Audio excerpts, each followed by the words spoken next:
আরে দাঁড়ান দাঁড়ান দাঁড়ান, একটু থামুন, কোথায় যাচ্ছেন? যদি একদম বাড়ির মতো ঝোল ঝোল রবিবারের দুপুরের সেই ক্লাসিক বাঙালি মাটন কারি বানাতে শিখতে চান, তাহলে এই ভিডিওটা স্কিপ করবেন না।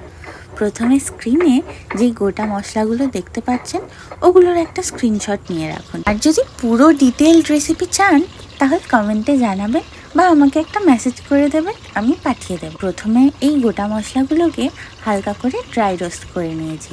যখন সুন্দর গন্ধ বেরোতে শুরু করেছে তখন শিলনোড়ায় বেটে নিয়েছি। এই মশলাটা কিন্তু পুরো রান্নার হিরো। এবার কড়াইতে তেল গরম করে আগে আলুগুলোকে ভালো করে ভেজে তুলে রাখলাম, কারণ বাঙালি মাটন আর আলু এই দুটোকে আলাদা করা যায় না। একই তেলে এবার পেঁয়াজ দিয়ে দিলাম। পেঁয়াজগুলো হালকা সোনালি হওয়া পর্যন্ত ভেজে নিয়ে তার মধ্যেই ধুয়ে রাখা মাটনটা দিয়ে দিলাম।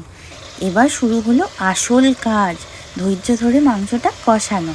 মাংসটা যখন একটু রং ধরতে শুরু করেছে তখন আদা, রসুন আর কাঁচা লঙ্কা একসঙ্গে বেটে তৈরি করা পেস্টটা ওর মধ্যে দিয়ে দিলাম। এই পেস্টটা ভালো করে কষে নেওয়ার পর অল্প জলের সঙ্গে মিশিয়ে রাখা হলুদ গুঁড়ো আর শুকনো লঙ্কা গুঁড়ো দিয়ে দিলাম। এতে মশলাগুলো পুড়ে যাওয়ার ভয় থাকে না আর রঙটাও খুব সুন্দর আসে। এরপর দিয়ে দিলাম টমেটো আর এক মুঠো ধনেপাতা কুচি। সব একসঙ্গে মিশিয়ে আরও কিছুক্ষণ কষিয়ে নিলাম।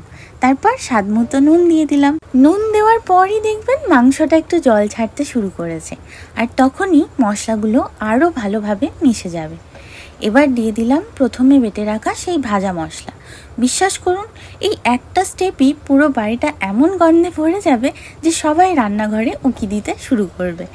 এখন ধীরে ধীরে কষিয়ে যান যতক্ষণ না মশলা থেকে তেল ছাড়তে শুরু করেছে।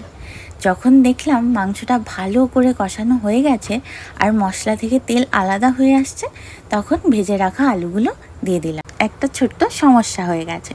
এতক্ষণ ধরে দাঁড়িয়ে দাঁড়িয়ে মাংস রান্না করতে করতে আমার কোমর আর পা প্রায় দুটোই বিদ্রোহ ঘোষণা করেছিল। আশা করি এই 3 মিনিটের ভিডিওতে অন্তত এতটুকু বুঝতে পেরেছেন যে একটা ভালো বাঙালি মাটন কারি বানাতে আসলে ধৈর্য আর কষানো এই দুটোই সবচেয়ে গুরুত্বপূর্ণ। আর কিছুক্ষণ নেড়ে নিয়ে এবার দিয়ে দিলাম ফুটন্ত গরম জল। একবার ভালো করে ফুটে উঠতেই প্রেসার কুকারটা বন্ধ করে দিলাম।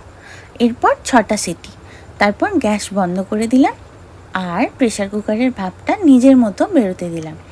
এই সময়টাতে কিন্তু মাংস রান্না হতে থাকে, তাই তাড়াহুড়ো করে কুকার খুলবেন না। ভিডিওটা ভালো লাগলে লাইক করতে ভুলবেন না, আর পুরো ভিডিওটার রেসিপি চাইলে কমেন্টে মাটন লিখে জানান, আমি অবশ্যই পাঠিয়ে দেবো। এবার আমি খেতে যাচ্ছি, কারণ এতক্ষণ ধরে এই গন্ধ সহ্য করা সত্যিই খুব কঠিন।